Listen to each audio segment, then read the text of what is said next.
Silakan kalau ada pertanyaan sambil nunggu yang lain. Ada yang mau ditanyakan soal perumusan masalah?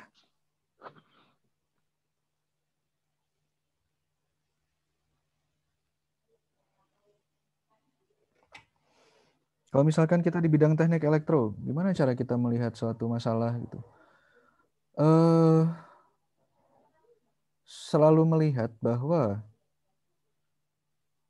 kalau misalkan pada suatu cara melakukan pekerjaan, itu masih ada potensi untuk kita tingkatkan, baik itu efektivitas, efisiensi, kemudahan, kecepatan, akurasi, itu berarti ada masalah di sana. Sistemnya udah berjalan Pak, otomatis, iya. Tapi nggak akurat, oke itu masalah.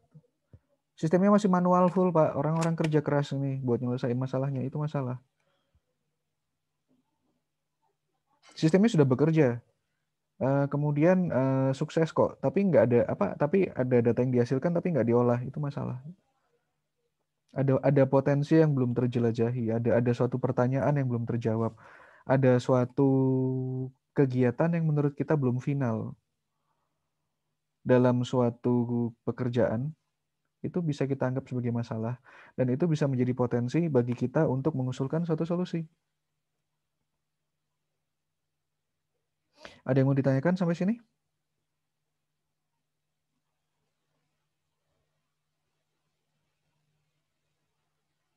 Ada yang nggak jelas? Omongan saya terlalu cepat? Ada yang kurang paham?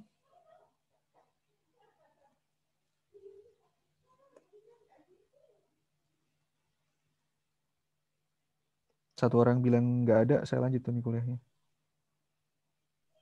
Pak, kalau ini Pak, Oke, good. Gimana, Fik? kalau misalkan rumusan masalah tuh Pak, Mm-mm. ngejelasin semua masalahnya Mm-mm. apa, terus Mm-mm. dikasih solusinya sama solusinya gitu Pak. Tidak selalu. Apa gimana Pak?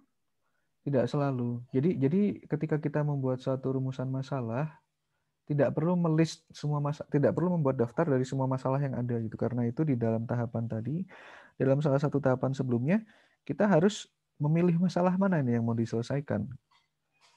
Misalkan dalam pengelolaan kotoran sapi, masalahnya apa aja? Misalkan masalahnya ada banyak gitu ya. Kotoran sapi habis dikumpulin mau diapain? Gimana cara ngumpulin kotoran sapi? Gimana cara membuat sapi jadi apa, kotoran sapi jadi gas gitu? Gimana cara kita membuat penyimpanan kotoran sapi yang bagus? Banyak masalah gitu tentang kotoran sapi, misalkan seperti itu. Kita pilih masalahnya. Apa dasarnya kita memilih masalah? Yang pertama sesuai dengan keilmuan kita. Yang kedua sesuai dengan batasan kita. Batasan kita apa saja? Ada waktu, ada biaya, ada kemampuan, seperti itu. Dan penting atau enggaknya itu kita pilih. Dan nggak perlu kita bikin list masalah yang nggak akan kita selesaikan gitu. Kayak misalkan barusan gitu ya, kita bicara masalah kotoran sapi. Nggak perlu di list semuanya. Langsung saja spesifik pada masalah apa yang kira-kira bisa kita selesaikan. Misalkan sistem otomasi buat ngebersihin kotoran sapi itu satu. Atau kedua sistem konversi kotoran sapi jadi biogas atau jadi listrik. Ya itu kita merumuskan masalahnya juga harus lebih spesifik. Langsung. Bagaimana kita membuat atau bagaimana kita mengubah biogas yang dihasilkan kotoran sapi menjadi energi listrik, itu masalah itu. Gimana caranya? Itu pertanyaan. Perumusan masalah berupa pertanyaan. Jadi dalam memilih masalah pun ada strateginya. Bisa nggak kita menjawab atau memberikan solusi atas permasalahan yang kita sampaikan ini? Bahkan mungkin dalam memberikan jawaban dari solusi dari masalah yang kita sampaikan sendiri itu juga nggak bisa semuanya atau nggak bisa masalahnya kita selesaikan secara keseluruhan. Karena pasti ada keterbatasan dari sistem atau solusi yang kita tawarkan. Tapi paling enggak kita sudah ada masalah nih. Dan kita sudah mencoba memberikan solusi seperti itu.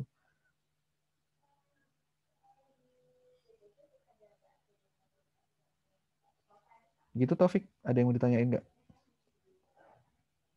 Baik Pak, Cukup paham? Cukup jelas? jelas Pak. Jelas ya? Jadi masalah itu nggak perlu banyak. Cukup satu, tapi melingkupi satu hal yang sifatnya urgent, sesuai dengan keilmuan kita, dan kita udah kebayang solusinya kayak gimana. Belum tentu harus langsung bisa diwujudkan ya, kebayang saja cukup. Tapi dari situ berangkatnya.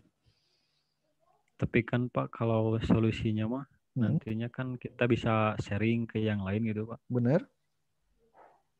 Dari suatu masalah kita, misalkan dari yang kita buat perumusan masalah, Hmm, terus kita belum bisa menjawab semua, hmm. terus kita ya misalkan nyari solusinya gitu Pak, sharing atau gimana gitu Pak. Ya nggak apa-apa gitu. Tapi kalian tidak perlu tulis itu di penelitian kalian. Kalau kalian tulis banyak masalah tapi nggak kalian kasih solusi, itu sama kayak PHP sebenarnya, memberikan harapan kosong. Kalau misalkan kalian ingin mencari solusi yang sama, ya silakan cari saja di kata kuncinya gitu untuk mencari penelitian yang lain. Harapan orang ketika membaca hasil penelitian kita itu ada suatu alur yang konsisten dari judul, rumusan masalah, tujuan penelitian, sampai kesimpulan. Itu semua harus konsisten. Kalau misalkan pada tujuan penelitian itu ada rumusan masalah yang tidak terjawab, itu tidak konsisten. Kalau pada kesimpulan ada tujuan penelitian yang tidak tercapai, itu tidak konsisten.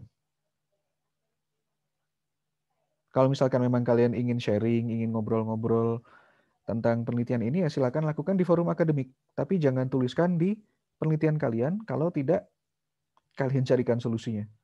Seperti itu. Maksudnya Pak, buat sebelum dipresentasikan gitu Pak, Mm-mm. nyari dulu gitu Pak, Maksudnya sharingnya gimana? gitu. Maksudnya sharingnya gimana? Kan misalkan kita tuh mau eh, ya kayak Anissa Pak, Ya, nah kan kita tuh harus nyari tahu dulu gitu Pak untuk benar, solusinya gitu Pak. benar. Nah buat nyari solusinya itu tuh kan kita harus nyari misalkan sharing dulu ke teman buat bahan kitanya gitu Pak. Itu bisa.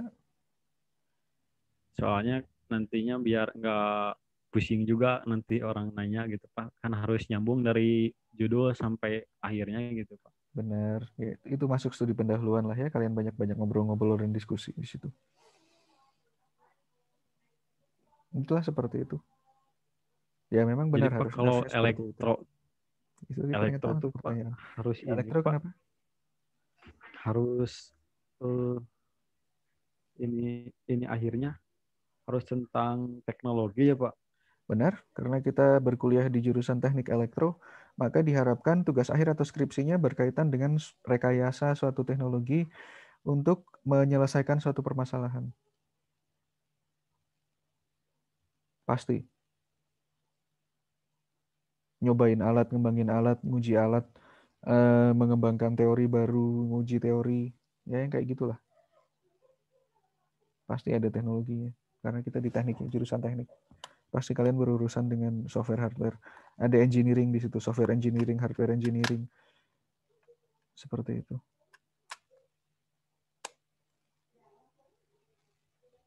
Ada pertanyaan lagi yang lain? Tapi pertanyaannya bagus sekali soal Taufik, makasih. Ada pertanyaan yang lain?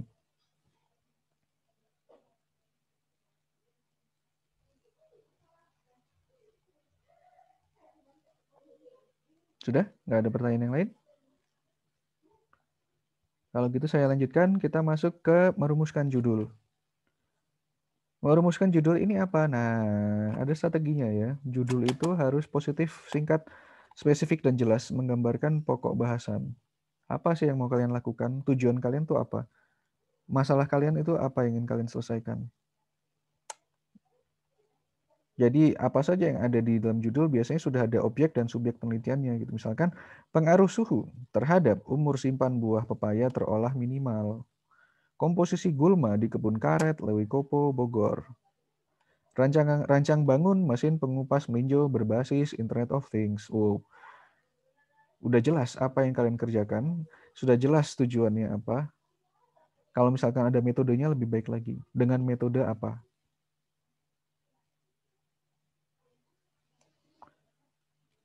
Nah, karena dari judul yang baik, dari rumusan masalah yang baik, kita bisa membuat tujuan. Dalam menyusun tujuan penelitian itu kita perlu nyatakan dengan kalimat yang sifatnya deklaratif dengan menggunakan kata kerja bentuknya aktif. Kalau misalkan perumusan masalah itu masih abstrak, cuman satu kalimat, bagaimana kita menyelesaikan masalah pengelolaan kotoran sapi dengan pendekatan Internet of Things. Itu cuma satu kalimat. Tapi dari satu kalimat rumusan masalah bisa kita turunkan jadi beberapa tujuan. Tujuannya apa? Misalkan yang pertama, mengembangkan sistem perangkat keras untuk mengembangkan sistem perangkat keras untuk mengelola kotoran sapi. Satu, mengembangkan sistem perangkat lunak otomasi untuk mengelola kotoran sapi. Dua, ketiga, mengintegrasikan sistem perangkat lunak dan sistem perangkat keras pengelolaan kotoran sapi berbasis IoT. Tiga, seperti itu, jelas. Langkah-langkah penelitiannya jelas. Jadi nanti di bagian kesimpulan kalian bisa jawab, telah dikembangkan sistem pengelolaan kotoran sapi berbasis IoT atau sistem software dan hardware-nya seperti ini tercapai, spesifikasi kerjanya tercapai. Kesimpulan itu menjawab tujuan. Tujuan menjawab perumusan masalah. Itu yang perlu kalian selalu ingat. Nah, jadi gimana kita merumuskan tujuan yang baik? Kita mulai dari masalah gitu, hal yang ditanyakan gitu. Ini nyambung ya, perumusan masalah, tujuan penelitian, dan kesimpulan. Itu dijawab di kesimpulan. Masalah apa sih yang ingin dijawab? Itu dilihat di kesimpulan. Terjawab nggak ini masalahnya? Masalah dan tujuan itu nyambung gitu. Hal yang ditanyain itu ada di masalah, jawaban yang kita carinya dan cara kita mencapai jawaban tadi ada di tujuan penelitian. Jawaban yang diperoleh kita jawab di kesimpulan. Oke, untuk tujuan penelitian ada yang mau ditanyakan?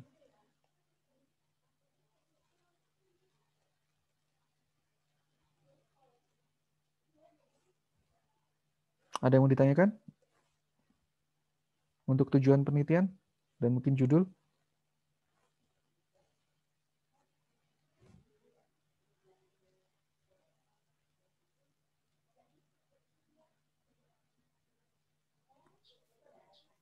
Silakan.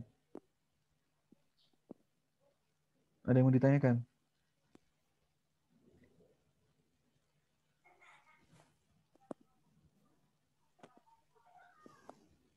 Belum, Pak. Oke, baik. Kalau gitu saya lanjutkan ke tahapan tinjauan pustaka. Apa sih yang sebenarnya disebut dengan tinjauan pustaka? Sederhananya kalian baca. Kalian cari tahu, kalian catat sumbernya dari mana. Kalian urutkan sumber-sumbernya berdasarkan tingkat kepentingannya, berdasarkan waktunya, berdasarkan topiknya. Kalian kumpulkan, kalian baca, kalian kelompokkan, dan kalian tentukan kira-kira mana saja yang bisa mendukung penelitian kalian. Ada nih hasil penelitian orang lain yang bisa kita tingkatkan, oke. Ada nih hasil penelitian orang lain yang mau kita patahkan, oke, boleh. Tapi intinya harus nyambung dengan masalah yang ingin diteliti. Terus harus memiliki state of the art. Mutakhir, apa itu mutakhir? Apa itu state of the art? Ada yang tahu nggak? Apa artinya mutakhir?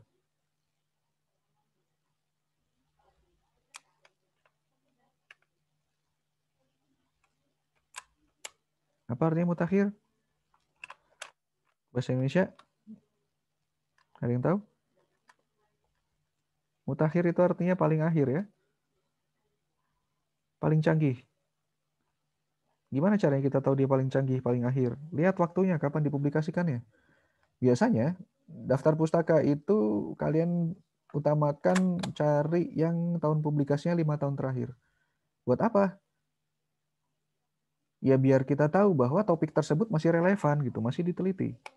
Jangan-jangan udah nggak ada lagi yang bisa diteliti pada permasalahan tersebut. Semua jawabannya sudah ada. Sudah tidak ada permasalahan yang perlu dijawab lagi. Kalau misalkan penelitian terakhir itu tentang apa? Misalkan tentang arus listrik DC. Penelitian terakhirnya tahun 1900 sekian-sekian. Udah 10, 20, 30, 40 tahun yang lalu gitu. Ya itu sudah tidak mutakhir. Karena sudah tidak ada lagi yang mendalami topik tersebut. Semua orang udah berlanjut ke tahapan penelitian selanjutnya. Ya itu berarti ya sudah nggak asik lagi gitu. Itulah kenapa kita selalu perlu mencari sumber pustaka itu yang paling akhir. Dari situlah bisa kalian susun kerangka penelitiannya atau konsep yang akan digunakannya. Kalian akan melakukan apa? Ini sudah pernah dilakukan orang lain atau belum? Orang lain berhasil atau enggak? Gimana perbandingannya? Kita mau mengulang kesalahan yang sama enggak? Jangan dong. Coba cari yang bagus-bagusnya. Tinjauan pustaka itu termasuk publikasi primer. Apa itu maksudnya publikasi primer? Dilakukan oleh sumbernya sendiri.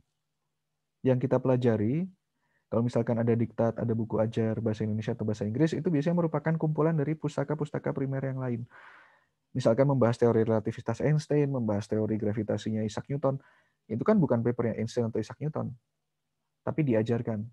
Karena itulah biasanya untuk kutipan, untuk sumber referensi kita tidak mengacu kepada buku ajar, tapi mengacu kepada publikasi primer yang diterbitkan oleh penelitinya sendiri. Paper, jurnal, hasil konferensi, hasil penelitian, tugas akhir orang juga boleh. Jadi yang kita, kalau misalkan kita melakukan tinjauan pustaka, yang harus dilihat adalah keprimerannya, sumbernya nih, bener nggak ini dari sumber utama yang menghasilkan hasil penelitian yang kita acu gitu. Siapa tahu dia mengutip dari orang lain juga. Terus kebaruan yang gimana? Ya, 5 tahun terakhir itu top banget lah kalau kalian bisa dapat paper-paper 5 tahun terakhir yang memang masih membahas permasalahan yang ingin kalian selesaikan. Itu berarti topik kalian masih hangat nih. Masih kekinian gitu. Masih banyak yang mengerjakan topik situ. Topik IoT 10 tahun terakhir saya rasa masih banyak itu. Smart farming, smart agriculture itu mungkin baru lebih panas lagi gitu. Masih banyak orang yang baru melakukan penelitian di bidang itu. Berarti kita ada di ujung nih. Berarti kita ada di ujung terdepan dari keilmuan kita. Melakukan penelitian yang masih diteliti juga sama orang lain. Nggak apa-apa kayak gitu, nggak apa-apa gitu. Sama seperti bisnis gitu. Bukan berarti kalau misalkan kita mengerjakan yang dikerjakan orang lain lalu kita nggak bisa bersaing. Kita harus mencari kontribusi kita, value kita. Kita harus mencari pendekatan kita yang belum dilakukan orang lain. Disitulah kontribusi kita. Jadi bedakan ya, bukan hanya copy paste gitu, bukan hanya mengutip, tapi kita juga mengulas. Apa itu mengulas ya? Kita bahas. Kita bahas hasil penelitian orang lain, sukses atau tidak, bagaimana hasilnya, apa kontribusi dari penelitian orang lain tersebut yang bisa kita masukkan ke dalam penelitian kita. Oh, penelitian ini sukses, oh penelitian ini enggak. Oh, kita belajar dari penelitian yang lain bahwa mereka gini, kesimpulannya begini. Ini yang kita buktikan sekarang, benar atau tidak? Atau oh kita mau membantah dengan cara seperti ini. Kita akan buktikan lewat penelitian ini, itu boleh. Tapi kita selalu mengacu kepada hasil penelitian orang lain. Sampai sini ada pertanyaan? Ada yang mau ditanyakan?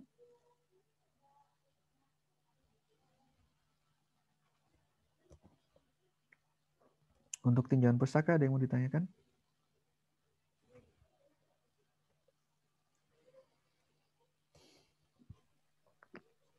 Cukup jelas, Pak. Cukup jelas. Baik, kita sudah setengah jalan. Oke, bisalah nih kayaknya kita selesaikan. Baik, selanjutnya kita lanjutkan dengan hipotesis. Hipotesis itu dalam bahasa Latin, tesis artinya jawaban, hipo itu sebelumnya atau sementara atau kecil lah. Jadi jawaban sementara. Hipotesis itu artinya jawaban sementara, kesimpulan sementara yang akan kita buktikan dengan hasil penelitian kita. Nah, untuk penelitian deskriptif atau penelitian rancang bangun, itu yang kita lakukan, itu tidak memerlukan hipotesis. Yang diperlukan adalah manfaat penelitian. Jadi ini kita bisa skip. Untuk penelitian di bidang teknik, kita tidak memerlukan hipotesis. Yang diperlukan adalah manfaat penelitian. Manfaat penelitian kita apa? Bisa meningkatkan efektivitas dan efisiensi di dalam bla bla bla bla bla itu yang dicari. Itu yang akan kita buktikan. Efektivitasnya terbukti. Meningkat setelah kita implementasikan sistem kita. Jadi ini ya yang penting ya, manfaat penelitian bukan hipotesis. Ini kita skip saja hipotesis, hipotesis, hipotesis. Nah, setelah itu kita lanjut dengan landasan teori atau kerangka pikir. Ini akan menentukan bagaimana penelitian kita bekerja dan pendekatan apa yang kita lakukan untuk menyelesaikan penelitian kita. Pada bagian ini kita susun rumusan teoretis atau kerangka pikiran tentang topik dan masalah. Kemudian ini kita jelaskan nggak ya dalam teknik elektro? Nah, inilah sebenarnya kita susun dalam bentuk metodologi penelitian. Ada penentuan variabel, penentuan alat, perancangan penelitian, penentuan sampel, pengumpulan data, dan analisis data. Ini kurang lebih udah masuk ke dalam bagaimana kita akan melaksanakan penelitian kita. Pendekatan. Oke, dalam penentuan variabel itu kita harus jelas apa sih yang akan kita amati. Variabel apa saja yang akan kita amati. Kalau dalam penelitian Kak Anissa kemarin kira-kira variabelnya apa saja?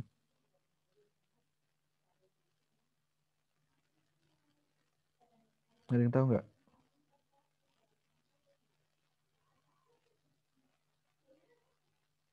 Variabel penelitian. Misalkan seperti ini. Untuk pengelolaan kotoran sapi, variabel penelitiannya apa saja? Yang pertama waktu. Berapa waktu yang dibutuhkan anggaplah untuk mengelola 100 atau 1 meter kubik kotoran sapi pada satu waktu. Itu yang kita ukur. Berapa lama waktunya? Berapa jumlah kotoran yang tertinggal? Itu variabelnya. Itu yang kita ukur. Kalau misalkan kita sudah tentukan variabel apa saja yang akan kita ukur pada penelitian kita, baru kita uji atau kita tentukan alat pengambil data kita apa. Ya kita bisa pakai stopwatch gitu, kita bisa mengukur manual gitu ya. Oke, silakan alatnya dijalankan. Tit. Oh, sistemnya mendeteksi ada kotoran sapi, butuh waktu berapa lama? Tit. Oh, setelah itu untuk membereskan kotoran sapi 1 meter kubik butuh waktu berapa lama? Tit, catat. Setelah itu ada berapa kotoran sapi yang tertinggal, kita ukur, kita foto, tit, catat. Seperti itu. Kalau kita sudah kebayang bagaimana kita mengumpulkan data, kita rancang penelitiannya. Butuh sistem apa saja, kemudian tabel pengukurannya nanti seperti apa, kemudian nanti kita analisisnya seperti apa, gitu ya. Ada yang mau ditanyakan sampai sini? Saya skip aja kayaknya. Ini skip juga, itu skip juga. Nah, saya lanjutkan ke variabel penelitian. Ini yang disebut variabel penelitian. Semua ciri atau faktor yang bisa menyebabkan variasi. Kalau misalkan kita bicara soal penelitian kotoran sapi, apa saja kira-kira variabel penelitiannya?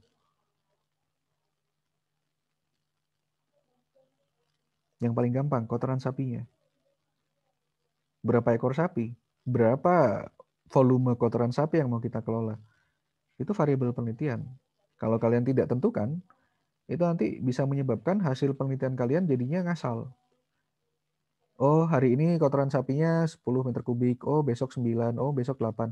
Itu nanti akan menyebabkan penghitungan kalian dalam mengukur efektivitas sistem IoT pengelolaan kotoran sapinya tidak efektif. Karena dari hari ke hari ukurannya beda gitu. Jadi spesifikasi kerjanya nanti bingung juga kalian tentukannya gimana. Karena itulah kita perlu batasi variabel. Semakin sedikit variabel penelitian, kita bisa lebih berfokus pada hasil penelitiannya nanti gimana. Benar-benar nyambung atau enggak. Semakin banyak variabel, semakin banyak nilai yang berbeda selama penelitian dilakukan, itu akan semakin membuat kalian menentukan sebenarnya ini disebabkan oleh apa ya. Karena itulah variabel, anggaplah variabel volume kotoran sapinya kita batasi. Kita batasi variabel kotoran sapi pada 10 meter kubik per hari maksimal, atau 1 meter kubik per hari maksimal. Jadi mau sapinya menghasilkan 8, 10, 9, 7, 6, 5, 11, itu nggak ngefek. Karena kotoran sapinya kalian seragamkan. Bisa nggak dari 1 meter kubik ini aja sistem kita bekerja dengan optimal? Variabel itu ada beberapa ya, ada variabel untuk ini ada nggak? Oke. Ada variabel bebas, itu variabel yang menjadi pokok masalah. Kemudian ada variabel tergantung, variabel yang tergantung dari variabel bebas. Jadi variabel bebas ini biasanya kita di sistem elektro kita kasih nama lain sebagai input. Variabel tergantung ini adalah variabel output. Ada input, ada output. Biasanya output ini tergantung. Tergantung sama apa? Tergantung sama variabel bebas. Tergantung kepada jumlah variabel bebasnya atau bagaimana variabel bebasnya berperilaku.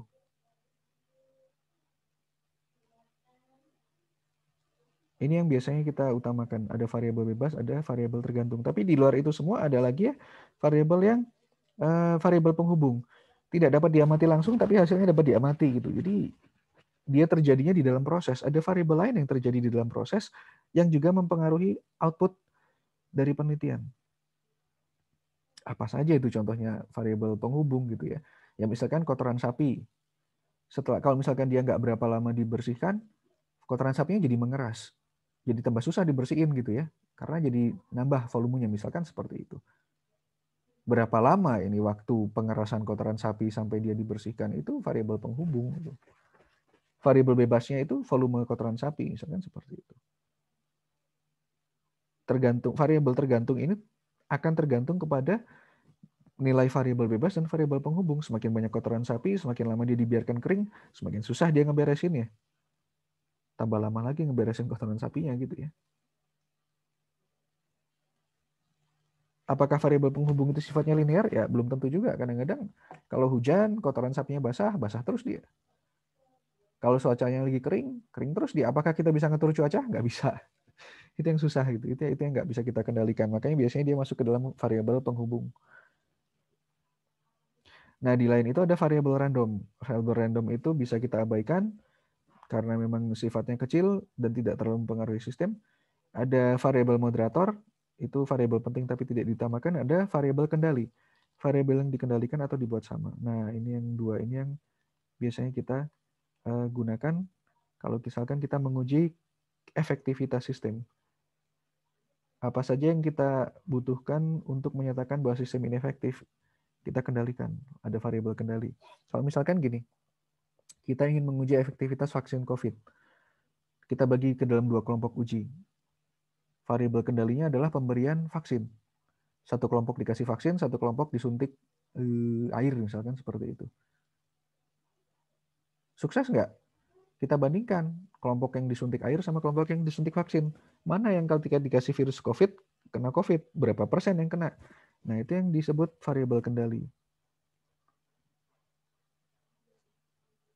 Misalkan seperti itu. Nah, ini untuk menentukan variabel biasanya kita tentukan variabel kuantitatif ya yang kita pakai di teknik elektro gitu. Untuk kualitatif saya rasa sangat jarang. Karena kita bicara teknik, maka semua variabel itu harus bisa diukur. Bisa dikuantifikasi. Variabel kuantitatif itu yang sifatnya diskrit, variabel kategori atau nominal, misalkan laki atau perempuan, siang atau malam. Kepuasan itu skornya 1-5, itu diskrit, tidak berkesinambungan. Ada juga variabel yang sifatnya kontinu. Variabel waktu misalkan, waktu itu terus-terusan. Nilai angka itu terus-terusan. Berapa nilai kuliah Anda itu kontinu. Ada kadang-kadang nilai 92, 98, 93, 80, 81, itu kontinu. Ada variabel yang sifatnya ordinal, misalkan panjang, pendek, gitu ya. Ada yang sifatnya interval, jarak tempuh, jarak waktu. Ada yang sifatnya rasio, 1:3, 1/5, 2/3, 2/5. Itu contoh variabel yang kontinu. Ada untuk variabel kualitatif, udah di skip, oke. Untuk menentukan sumber data selanjutnya. Gimana kita mencatat hasil penelitian kita, baik berupa angka maupun fakta, kemudian kita catat sifat variabelnya. Dari mana data itu bisa diperoleh? Ya kalau misalkan kita ngujinya untuk sistem hidroponik, ya datanya dari misalkan kemarin kondisi ppm atau parts per million dari nutrisi untuk sistem hidroponik. Misalkan waktu operasional ya pakai stopwatch. Butuh waktu berapa lama dia buat nyala, buat mati, dalam sehari berapa kali nyala, berapa kali mati. Kemudian setelah dia nyala ppm-nya berapa kondisinya. Seperti itu. Nah, karena untuk elektro kita biasanya tidak berurusan dengan populasi atau sampel, biasanya kita bicara kasus ya langsung kemarin studi kasus. Kalau dalam kasusnya Anissa, studi kasusnya adalah sistem hidroponik, implementasi sistem kendali kondisi ppm optimal untuk hidroponik. Seperti itu. Ini kita skip saja, tidak ada instrumen. Nah, untuk mengumpulkan data, perlu diamati variabel yang diteliti, dan perlu dilihat bagaimana kita mengumpulkan datanya. Apakah lewat pengamatan langsung, pencatatan, atau kita pakai sistem, dan yang lain-lain. Untuk skala pengukuran ini nggak usah, analisis data nggak usah, kita nggak pakai. Setelah itu kita lakukan penarikan kesimpulan. Penarikan kesimpulan itu dirumuskan berdasarkan data yang diperoleh, harus sinkron dengan permasalahan dan hipotesis dan tujuan tadi ya. Kemudian kesimpulannya ini didasarkan, ini saya skip saja, itu saya skip. Ya palingan seperti itu. Nah nanti kalau misalkan kita mau nulis proposal penelitian, itu sebenarnya rumusan dari perencanaan penelitian tadi. Bab 1, bab 2, bab 3. Kurang lebih isinya seperti ini. Nah, ini nanti mungkin bisa kita bahas pada pertemuan selanjutnya lah untuk penulisan proposal penelitian. Mulai dari halaman judul, kata pengantar, daftar isi, daftar tabel, daftar gambar. Kalau misalkan buat kita, hipotesis itu tidak ada, tapi ada manfaat penelitian seperti itu ya. Kemudian nanti bab 3 isinya metodologi penelitian. Metodologi penelitian itu seperti apa kalau di teknik elektro? Misalkan ada desain penelitian. Tadi urutannya bagaimana dari awal sampai akhir. Kemudian bagaimana data dikumpulkan, bagaimana kita akan melakukan validasi penelitian, bagaimana kita melakukan analisis data. Tentu saja karena ini masih bentuknya proposal, bahan penunjang berupa jadwal dan anggaran itu perlu juga. Oke, itu akhir kuliah kita hari ini. Ada yang mau ditanyakan mungkin? Dari apa yang sudah saya sampaikan hari ini terkait dengan perancangan penelitian? Dari slide ini tidak semuanya dipakai, tapi semoga bisa memberikan gambaran, terutama untuk pelaksanaan penelitian di bidang teknik elektro. Silakan, ada pertanyaan? Kita masih punya 8 menit.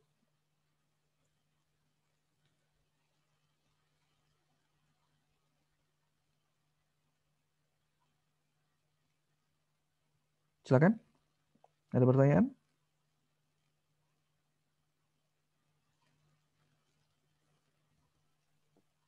Pak, Hmm. untuk pustakanya itu sendiri, Pak, misalnya kita itu punya teori ini, Pak. Oke. Nah, kita itu kayak bikin, maksudnya Pak, pustaka itu dilabelinya oleh siapa itu, Pak? Jadi dapat kayak gimana ya pertanyaannya jadi sulit. Jadi pustaka itu punya label, gimana? Saya nggak bisa ngomongnya, Pak. Diceritakan aja apa yang misalkan secara imajinasi apa yang dialami dan apa yang dilakukan. Diceritakan aja dulu, coba nggak apa-apa, pelan-pelan.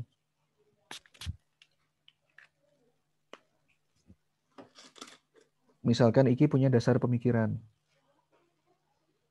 Kemudian Iki ingin melihat orang lain sudah meneliti hal yang sama atau belum nggak ya? Atau mereka udah sampai mana ya terkait ini gitu? Atau gimana?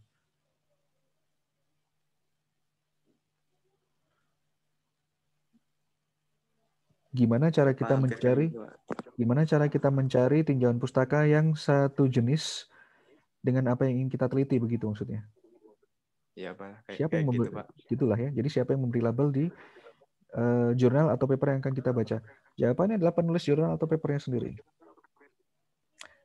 Karena ketika kalian menulis suatu laporan penelitian, itu biasanya setelah bagian abstrak itu kalian harus menulis keywords atau kata kunci. Itu yang untuk memudahkan peneliti lain mencari atau mereferensikan, membaca hasil penelitian kalian. Kalau misalkan kita ingin meneliti tentang kotoran sapi, ya silakan cari yang penelitian dengan kata kunci kotoran sapi. IoT kotoran sapi itu 2 kata kunci, ada kotoran sapi, ada IoT. Silakan cari kombinasi keduanya, siapa tahu sudah ada. Misalkan Anissa kemarin sistem kendali hidroponik IoT itu 3 kata kunci. Sistem kendali, hidroponik, IoT. Silakan cari kata kunci itu. Dengan bahasa Inggris mungkin kalau misalkan kita mencarinya di Google Scholar atau mencarinya di IEEE Explore. Jadi yang melabeli adalah penulis penelitiannya gitu. Kalian harus bisa melabeli penelitian kalian sendiri. Kalian itu penelitiannya fokusnya di mana sih ini? Misalkan smart farming, masukin kata kunci smart farming. Itulah kenapa keyword itu penting. Itu nanti akan kita bahas di pembahasan tentang abstrak mungkin ya.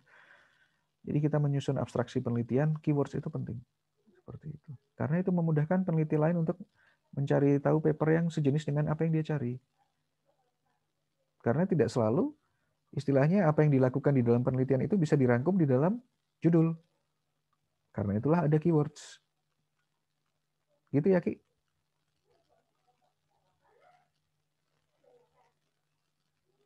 Halo? Ki? Ki? Ki? Iya, Pak. Gitu ya. Cukup jelas gitu maksudnya? Itu bukan? Iya, Pak. Kayak gitu, Pak. Ya syukurlah. Makasih. Ada pertanyaan lagi yang lain?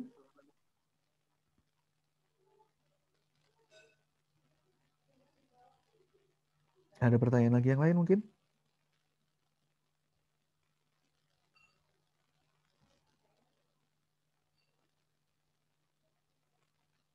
Ada yang mau ditanyakan?